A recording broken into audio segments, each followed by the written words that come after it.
आप सभी का हमारे YouTube चैनल पर स्वागत है। जैसा कि हम बात कर रहे हैं all India bar council exam की AIBE 18, जो कि आज 10 दिसंबर को 10 बजे से 1 बजे तक संपन्न हुआ, जिसकी आप सभी भाई बहन अनऑफिशियल या कहें आंसर की कब जारी होगी इसका इंतज़ार कर रहे होंगे।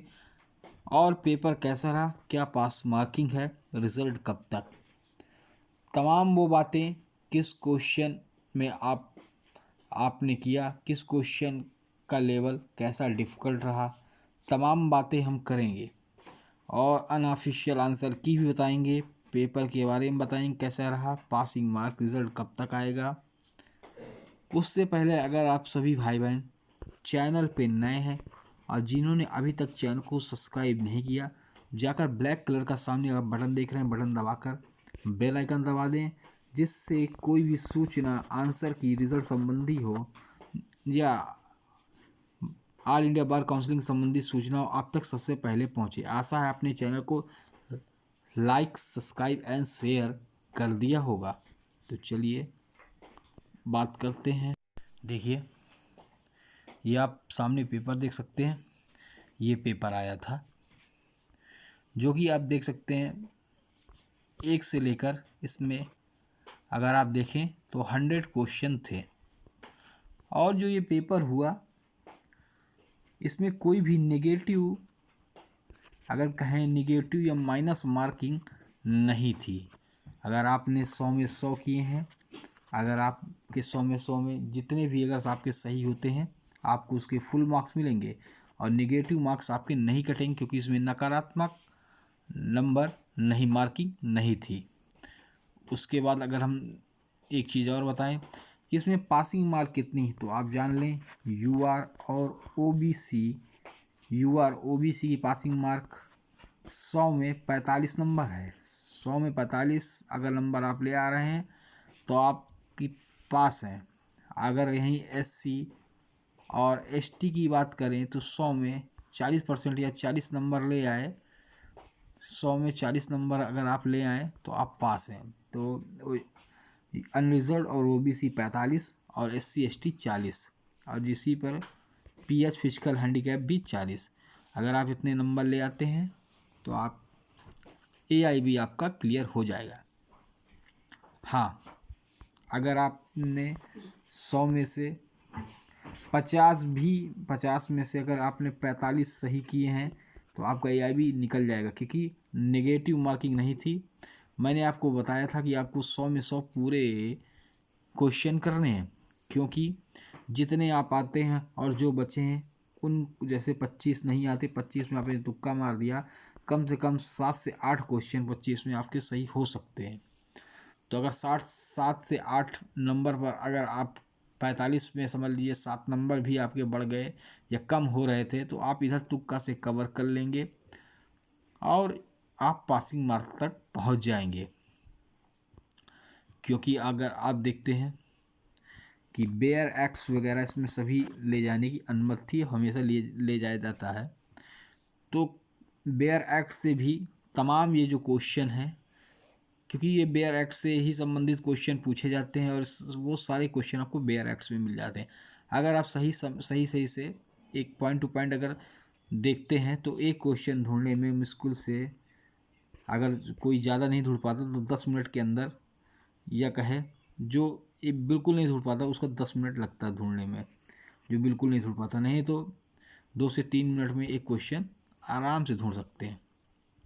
ठीक है, उसकी बात करें, जैसे 100वां क्वेश्चन आया था तो कुछ देख लेते आंसर क्या आए थे। देखिए 100वां क्वेश्चन, लोक अदालत संबंध में निम्नलिखित में कौन सा कथन गलत है। इसमें दिया गया है लोक अदालत, तो देखिए गलत जरूर देख लीजिएगा। ये अगर इसको सही पढ़ लिया और चारों में सही, तीनों में सही हो गया तो आप गलत कर देंगे। तो इसमें पूछा गया गलत है, तो इसमें गलत जो कथन है, लोक अदालत का अधिनिर्णय एक मान डिक्री है। ठीक है, आप देखिए लोक अदालत से एक क्वेश्चन और पूछा गया था, निम्नलिखित में कौन सी दीवानी प्रक्रिया संहिता 1908 के तहत एक मान्यता प्राप्त वैकल्पिक विवाद समाधान तंत्र नहीं है। मध्यस्थता सुलह या बातचीत, इसका भी आंसर लोक अदालत था। अगर 99 का देखें तो इसमें आया था भारतीय साक्ष्य अधिनियम 1872 निम्नलिखित में कौन सी धारा अनुसृत नियम का अपवाद है।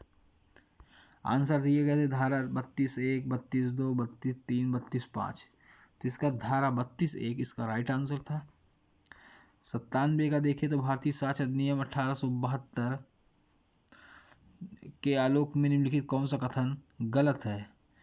तो संस्कृति हमेशा करने वाले व्यक्ति के खिलाफ की जाती है, तो इसका भी अगर आप देखें तो ए नंबर। देखिए कुछ क्वेश्चन जो आंसर की बता रहे हैं, तो एक दो क्वेश्चन, ये नहीं कि पूरे क्वेश्चन ही सही हो, एक दो क्वेश्चन यहाँ से भी आपको, क्योंकि सारे क्वेश्चन उतनी समय नहीं आते, तो एक दो क्वेश्चन भी आपको यहाँ पे गलत मिल सकते हैं। ठीक है, तो आप अगर आपको आता है तो ज़रूर कमेंट में कर सही बता सकते हैं। जिन्होंने अभी तक सब्सक्राइब नहीं किया जल्दी सब्सक्राइब कर बेल आइकन दबा दें, लाइक एंड शेयर कर दें। निम्नलिखित में से किस मामले में सर्वोच्च न्यायालय ने साक्ष्य के रूप में इलेक्ट्रॉनिक रिकॉर्ड की स्वीकार्यता स्पष्ट किया, तो इसको जरूर कमेंट में कीजिएगा। ठीक है, जैसे ये क्वेश्चन आपको बेयर एक्ट्स में नहीं मिल पाएंगे। ठीक है, भारतीय साक्ष्य अधिनियम 1872 के अनुसार निम्नलिखित कौन सा कथन सही है। जिरह, तो ये कथन आपका बी, जिरह प्रति परीक्षा सूचक प्रश्न पूछे जा सकते हैं। भारतीय अधिनियम 1872 दस्तावेजों के अंतः वस्तु के प्रमाण संबंध में निम्नलिखित दस्तावेजों के अंतर वस्तु प्राथमिक द्वितीयक साक्ष्य द्वारा साबित की जा सकती है। भारतीय साक्ष्य अधिनियम 1872 किस प्रावधान में के तहत मृत्युकालीन कथन को साक्ष्य के रूप में स्वीकार किया जा सकता है, तो धारा 32, इसको देख लीजिएगा। ठीक है, भारतीय साक्ष्य अधिनियम 1872 निम्नलिखित में कौन सा प्रावधान कहता है कि पुलिस अधिकारी के समकक्ष संस्कृति के विरुद्ध साबित नहीं की जाएगी, तो धारा 25 इसका राइट आंसर है। ए पीट पीट कर बी की हत्या करने का अभियुक्त है, निम्नलिखित में किस भारतीय साक्ष्य अधिनियम 1872 के अनुसार उसी कार्यकलाप का हिस्सा बनने वाला प्रशासनिक तथ्य नहीं माना जाएगा, तो इसका आंसर डी हो जाएगा। पिटाई वाले दिन ए से एक दिन पहले ए और बी कुछ भी हो। ठीक है, जैसे यह दीवानी संहिता प्रक्रिया 1908 निम्नलिखित कैसे किस प्रावधान की अपीली अदालत किसी मुद्दे को सुनवाई की निचली अदालत भेज सकती हैं, इसका नियम 23। ठीक है, एक्सेल फर्स्ट नियम 23। ठीक है, इसी तरह किसी मुकदमे के मामले में सरकारी संचित प्रक्रिया लागू की जानी जहां प्रतिवादी उस नोटिस को तामील हेतु दाखिल करने हेतु उपस्थित होने के लिए दीवानी प्रक्रिया संहिता 1908 के तहत कितनी अवधि की निर्धारित पारित कर सकती है, तो देख लीजिएगा संपन्न होने से 7 दिन। ए दीवानी प्रक्रिया, देखिए क्वेश्चन तो टफ है, कुछ बेयर एक्ट में सभी क्वेश्चन पास मार्किंग से ज़्यादा आपको मिल जाएंगे, कुछ क्वेश्चन नहीं मिल पाते या फिर ढूंढने में वहाँ पे टाइम लगता है। दीवानी प्रक्रिया संहिता 1908 के तहत तहत दिए गए वाद विवाद शब्द में निम्नलिखित में से क्या शामिल नहीं है, तो जो शामिल नहीं है तो खाने और रहने का खर्च, इसका ये होगा। तो मिला लीजिए आप भी, आपने क्या लगाया। निम्नलिखित में से संशोधन अधिनियम दीवानी प्रक्रिया संहिता 1908 के बिना सम्मान में गवाह पेश करने का प्रावधान है। दीवानी संहिता संशोधन आप देख लीजिए 76, 1999, 2002। ठीक है, दीवानी संहिता 1908 के अनुसार मुकदमे सुनवाई द्वारा किसी पक्ष को अधिकतम कितनी बार स्थगन दे दिया सकता है, तो जैसे 3 बार इसमें दिया गया है। दीवानी प्रक्रिया संहिता 1908 के अनुसार नया मुकदमा से रोका जा सकता है। ठीक है, चलिए, तो तमाम क्वेश्चन थे। जैसे यहाँ पे है निम्नलिखित में से किसी न्यायालय प्रतिवादी व्यक्ति की उपस्थिति के संबंध जारी नहीं करेगा। महिला जिस दीवानी प्रक्रिया 1908 की धारा 132 लागू हो, देखिए बहुत क्वेश्चन जो घुमा फिरा के इसमें दिए गए थे। दीवानी प्रक्रिया 1908 के तहत कौन सा प्रावधान जो प्रतिनिधि मुकदमे में रेस जुडिकेट के सिद्धांत को लागू करता है। ठीक है, आप इसमें देख सकते हैं क्वेश्चन। ठीक है, चलिए, जैसे ये है दीवानी सिविल प्रक्रिया 1908 के आलोक में दीवानी न्यायालय में क्षेत्राधिकार को तय करने के लिए निम्नलिखित में से कौन सा निम्न के कौन सा महत्वपूर्ण है? तो देखिए वाद पत्र में प्रमाण, ये भी लिखित बयान प्रमाण, ए बी दोनों। सी नंबर इसका सही आंसर हो जाएगा, ए बी दोनों। ठीक है, जैसे किसी कोई मजिस्ट्रेट निम्नलिखित में से कौन सा कार्य बिना अधिकारी करता है भले ही सम्मान सद्भावना में किया गया हो? किसी तो इसको हो सकता है सीआरपीसी की धारा 83 के तहत संपत्ति को करना। चलिए, निम्नलिखित में से आरोपी दंड प्रक्रिया 1973 की धारा 438 के तहत जमानत नहीं दी जा सकती? तो डी पहला, दूसरा, तीसरा दोनों हैं। 376 ए बी के तहत अपराधी का आरोपी है आईपीएस तथा 376 डीए के तहत अपराधी आरोपी है, 376 डीबी के तहत अपराध का आरोपी है। दंड प्रक्रिया संहिता 1973 निम्नलिखित कौन सी धारा न्यायालय के निर्देश का प्रावधान करती है? धारा 395। ठीक है, दंड प्रक्रिया के अनुसार 1973 निम्नलिखित अपराध संक्षिप्त विचारण किया जा सकता है? तो 2 वर्ष से अनधिक अवधि कारावास से दंडनीय अपराध। देख लीजिए यहाँ पे। ठीक है, तमाम क्वेश्चन दिए गए। जैसे दंड प्रक्रिया 1973 अन्वेषण कार्यवाही की डायरी के संबंध में कौन सा? ठीक है, चलिए यहाँ पे आप देख लीजिए, जैसे गैर जमानती अपराध, निजी व्यक्ति गिरफ्तार किए गए, पुलिस अधिकारी द्वारा गिरफ्तार किया। दंड प्रक्रिया 1973 निम्नलिखित में किस प्रावधान के तहत है? धारा 43 में लगा हुआ है। ठीक है, दंड प्रक्रिया 1973 के अनुसार सहायक सत्र न्यायाधीश निम्नलिखित कौन सा सजा पारित कर सकता है? 10 वर्ष अवधि या कारावास की सजा। एक्स धमकी देता, वाई को पैसे नहीं देगा, वाई संबंध में महानानी लेखा प्रकाशित कर देगा। भारतीय दंड संहिता 1860 के अंदर एक्स को दिए गए कृत्यों पे 2 साल तक कारावास या जुर्माना दोनों। भारतीय दंड संहिता 1860 के तहत ऐसे किसी व्यक्ति को सजा निर्धारित की गई हो जो नाबालिग को अपंग बनाता हो ताकि नाबालिग का इस्तेमाल भीख मांगने किया हो, तो 10 साल की कारावास और जुर्माना।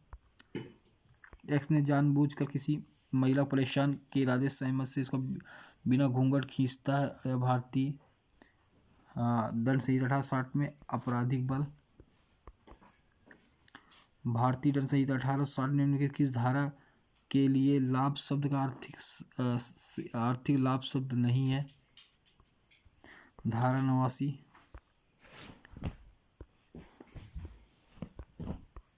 निम्नलिखित में से किसी स्थिति में बचाव के अधिकार मृत्यु कारित करने तक विस्तारित नहीं हो सकता? सी ऐसे मामले जब साधारण चोट पहुंचाने की इरादे से दर्शाता हो। ए जेट के मनोरंजन के लिए तलवारबाजी के लिए सहमत, इस तलवारबाजी के दौरान उचित रूप से खेलते हुए ए जेट को गंभीर चोट कर देता है, तो कौन सा अपराध ए ने किया है? कोई अपराध नहीं किया, क्योंकि सहमत से थे। ठीक है, भारतीय दंड संहिता 1860 के अंदर वर्तमान कितने प्रकार के दंड हैं? 5 प्रकार के। निम्नलिखित में किसे स्थिति भारतीय दंड संहिता 1860 लागू नहीं होती है? तो यहाँ पे केवल 3। भारत के किसी भी देश कंप्यूटर संस्थान में निशाना बनाकर अपराध करने वाला व्यक्ति। भारतीय दंड भारतीय अनुच्छेद 25(2)(b) 26(2)(b) टकराव के बीच हल करने के निम्नलिखित में से कौन सिद्धांत लागू किया जाता है? तो उदार व्याख्या सिद्धांत। देखिए, देख लीजिए अपना। ठीक है, अगर आपको कहीं गलत लगता है तो आप जरूर कमेंट बॉक्स में कमेंट कर सकते हैं। ये चलिए, जैसे किसी काजी महिला के साथ यौन उत्पीड़न संविधान में उल्लिखित प्रावधान का माना जाता है? अनुच्छेद 19(1) का ई। निम्नलिखित में से इसका ये था, निम्नलिखित में से किस मामले में निर्णय किया गया है कि संवर्ग में एकल पद कोई आरक्षण नहीं हो सकता? तो ABS संघ रेलवे भारत बनाम संघ। भारत संविधान संघ की राजभाषा अंग्रेजी हिंदी बदलने कितनी संक्रमण अवधि प्रदान की गई है? 15। भारत के संविधान में निम्नलिखित प्रावधान के केंद्रीय विधि और राज्य विधि के बीच असंगत प्रश्नों को हल करने की प्रासंगिक।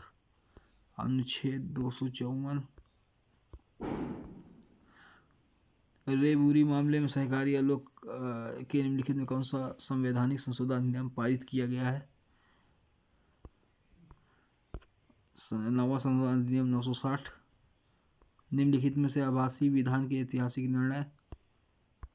बिहार राज्य बनाम कामेश्वर सिंह। निम्नलिखित संवैधानिक संशोधन अधिनियम हिंदी अनुवाद प्रकाशित का प्रावधान किया गया है? 58वां संशोधन। निम्नलिखित में किस रीट द्वारा सार्वजनिक कर्तव्यों को पालन करने के लिए जारी की जाती है? परमादेश। ए नंबर परमादेश। भारतीय संविधान में उल्लेखित व्यापार वाणिज्य स्वतंत्रता निम्नलिखित किस देश के अनुभव प्रेरित है? ऑस्ट्रेलिया। आमतौर पर पेटेंट का देख लीजिए, पेटेंट, इसका भी पेटेंट राइट आंसर है। प्रभावित भूमि परिवास मुआवजा 2013 के अनुसार कंपनियों को अधिग्रहण भूमि के लिए बी 80 घोषणा की तारीख से भीतर अधिग्रहण नहीं दिया जाता। भूमि अधिग्रहण की पुनर्स्थापित मुआवजा अधिकार 2013। भूमि के अधिग्रहण कार्यवाही 18 महीने।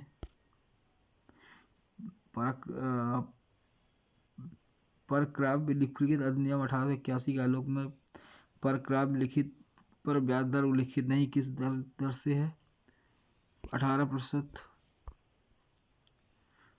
परक्राम्य 18 अधिनियम लिखित अधिनियम 1881 अनुसार निम्नलिखित कौन सा परक्राम्य लिखित नहीं है? चेक। इसी तरह देखिए, संपत्ति अधिग्रहण तय 1882 की धारा 17 के तहत कौन सी समय सीमा दी गई है? अंतरण अधिनियम 18 तारीख की अवधि। संपत्ति धारा अधिनियम 1882 की 63A के तहत दे डिफॉल्ट ब्याज कितना है? सी 9 वर्ष प्रति। मूलधन दे साधारण ब्याज विफलता चक्रवृद्धि ब्याज भुगतान के लिए बांड। भारतीय अनुबंध अधिनियम 1872 के निम्नलिखित में कौन से प्रावधान के अर्थ में जुर्माना नहीं है? बी 18 धारा 74। निम्नलिखित में से कौन सी निषेधाज्ञा सुनवाई के समय मुकदमे या गुणदोष के लिए केवल डिक्री द्वारा दी जा सकती है? शाश्वत निषेधाज्ञा। B number. ए बी धोखा देने के इरादे से झूठ वर्णन करता है। एक कारखाने में सालाना 500 मन मील बनाया जाता है, इससे बी कारखाने खरीदने के प्रेरित करता है। उपयुक्त कथन में आलोक में सही विकल्प का चयन कीजिए। तो अनुबंध ए प्रारंभ से शून्य होगा। अनुबंध अधिनियम 1872 अनुसार निम्नलिखित में कौन सा धोखाधड़ी नहीं है? यदि बोलने के कर्तव्य नहीं हो तो केवल मौन रहना। आयकर अधिनियम 1961 के निम्नलिखित किस प्रावधान के तहत आय परिभाषित है? धारा 2 का 24। आयकर अधिनियम 1964 के अनुसार किसी व्यक्ति को पिछले वर्ष भारत का निवासी माना जाता है यदि पिछले वर्ष निम्नलिखित कितने दिनों की अवधि के भारत में रहा हो? 182 दिन। आयकर अधिनियम 1961 के तहत 31 मार्च 2020 9 स्थापित किसी व्यवसाय या पेश के मामले निम्नलिखित में से कौन सा पहला पिछला वर्ष होगा? तो 31 मार्च 2020 से 31 मार्च 2020 से समाप्त होने वाला। भारत के संविधान निम्नलिखित कौन सा प्रावधान अनुच्छेद कानूनी प्राधिकार के अलावा कोई भी कर लगाया एकत्र नहीं किया जा सकता? अनुच्छेद 265। उपभोक्ता संरक्षण अधिनियम 2019 गठित निम्नलिखित में कौन सा निकाय अधिनियम के तहत उपभोक्ताओं अधिकार संवर्धन या संरक्षण पर सलाह देने के लिए अधिकृत है? इसका केंद्रीय उपभोक्ता संरक्षण अधिनियम परिषद। बी उपभोक्ता संरक्षण अधिनियम 2019 के तहत कितने उपभोक्ताओं अधिकारों की पहचान की गई है? तो 6। सी। इसी तरह मोटर व्हीकल अधिनियम 1988 निम्नलिखित कौन सा प्रावधान बिना दोष दायित्व संबंधित है? 140 धारा। लूसेस्टर ग्रामर स्कूल मामला निम्नलिखित में किस महत्वपूर्ण सूक्ति से संबंधित है? तो डिमलन साइन इंजूरिया। ए अपकृत दायित्व मुख्य रूप से कानून निर्धारित कर्तव्य के उल्लंघन में उत्पन्न। यह कर्तव्य आमतौर पर व्यक्तियों प्रति उल्लंघन अपनिर्धारित क्षति कार्यवाही के लिए निर्वाणीय के रूप पर परिभाषित है। विनफील्ड। औद्योगिक अधिनियम 1947 के अनुसार श्रमिक की परिभाषा में शामिल नहीं है। 6000 मासिक वेतन। फैक्ट्री अधिनियम के 1948 अनुसार फैक्ट्री अधिनियम 1948 के अंदर फैक्ट्री में कम से कम एक कैंटीन होने के लिए मूल रूप से नियोजित श्रमिकों की न्यूनतम संख्या होनी चाहिए 250। मातृत्व लाभ 1961 ट्यूबेक्टमी ऑपरेशन के लिए एक महिला कितनी अवधि तक सवेतन छुट्टी का हकदार है? 2 सप्ताह। मातृत्व लाभ 1961 एक महिला अधिकतम कितनी बार की हकदार है? 26 सप्ताह। निम्न किस मामले में सूचना प्रौद्योगिकी रिकॉर्ड प्रवर्तक है? किसी अनधिकृत व्यक्ति द्वारा भेजा गया रिकॉर्ड। डी। निम्नलिखित मामले में सूचना प्रौद्योगिकी 2000 की धारा 66(a) को सर्वोच्च न्यायालय द्वारा श्रेया सिंघल बनाम भारत संघ। देख लीजिए इसका, ठीक है, जो भी हो। अगर जो भी गलत है उसको ज़रूर कमेंट बॉक्स में कमेंट कर दीजिएगा, या नॉन ऑफिशियल में ऐसे ही आपको बता रहा हूँ, ठीक है। जो सही है वो आप मिला लीजिए, जो गलत है उसको कमेंट में कर दीजिए। निम्नलिखित में कौन सा पर्यावरण कानून लोक न्यास सिद्धांत का एक ऐतिहासिक मामला है? SC मेहता वन कमलनाथ। निम्नलिखित में किस मामले में भारत सरकार सर्वोच्च न्यायालय के ऐतिहासिक सिद्धांत की विस्तार की व्याख्या की थी? चलिए, कंपनी अधिनियम 2013 के अनुसार सार्वजनिक कंपनी के निदेशक की न्यूनतम संख्या कितनी होनी चाहिए? निम्नलिखित में स्थिति एकल कंपनी व्यक्ति OPC अनिवार्य रूप से सार्वजनिक रूप से कार्य करने की भी किसी OPC की चुकता शेयर पूंजी 50 लाख से अधिक न हो। निम्नलिखित में कौन सा प्राधिकारी काउंसिल ऑफ इंडिया की अनुशासनात्मक समिति द्वारा आदेश की अपीली प्रधान के रूप में काम करता है? ठीक है। बार काउंसिल ऑफ इंडिया नियमों के अनुसार निम्नलिखित में कौन सा गलत है? अधिवक्ता ऐसे मामले की पैरवी कर सकता है जो स्वयं के आर्थिक के हित में हो। तो ये गलत है, ठीक है। अधिवक्ता अधिनियम 1961 के प्रावधान बार काउंसिल और अधिवक्ताओं को पालन किए जाने वाले पेशेवर आचरण शिष्टाचार मानक निर्धारित करने के लिए कौन सा अधिकार देता है? धारा 49। अधिवक्ता अधिनियम 1961 अदालतों में अवैध रूप से वकालत करने वाले व्यक्तियों के लिए क्या दंड है? 6 महीने की कैद।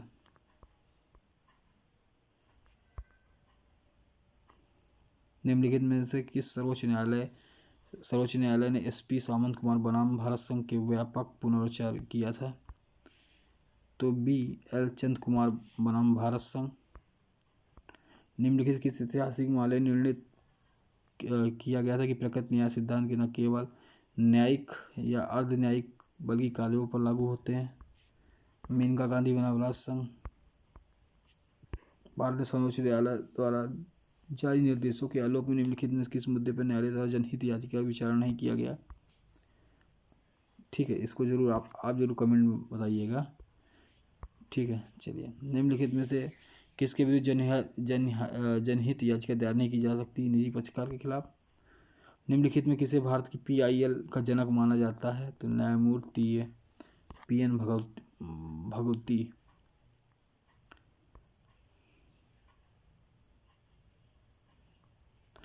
निम्नलिखित में से भारत में जनहित याचिका का पहला दर्ज मामला? हुसैन खातून बनाम बिहार राज्य।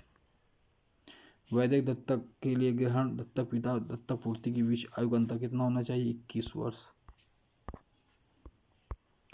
निम्नलिखित में से अधिनियम के द्वारा बालिका सदाई की संपत्ति अधिकार उपलब्ध कराया गया है? हिंदू उत्तराधिकारी संशोधन 2005। निम्नलिखित में किस अधिनियम के तहत एक हिंदू लड़का एक हिंदू लड़की शादी कर सकते हैं? केवल एक सही है, हिंदू विवाह अधिनियम 1955। विवाह नियम अनुबंध जिसे पति पत्नी द्वारा सौंपे गए अधिकार के तहत भंग किया जा सकता है को मुस्लिम विधि के तहत क्या कहा जाएगा? तलाक ए तफवीज। मुस्लिम विधि वाला बालिद विवाह का अर्थ है शून्य विवाह। हिंदू अधिनियम धारा 1955 13(1) में प्रावधान है? केवल तीसरा।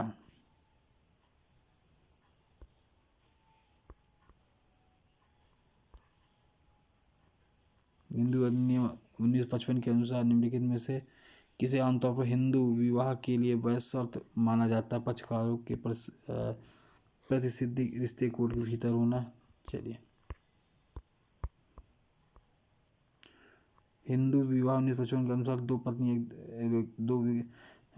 व्यक्तियों को एक दूसरे के सौतेला रिश्तेदार कहा जा सकता है जब एक ही पूर्वज के अलग अलग पत्नियों को वंशज हो। तो चलिए, ये कुछ क्वेश्चन मैंने आपको आंसर बताएं। अगर कहीं भी गलत हो सकते कमेंट पर कमेंट कर सकते हैं, और जितने सही वो आप मिला सकते हैं। आशा करते हैं आपको अच्छा लगा होगा। जितना हमसे हो गया हमने आपको बताया। अगर आप चैनल पे नए अभी तक सब्सक्राइब नहीं, सब्सक्राइब को लाइक शेयर करें। जय हिंद, जय भारत।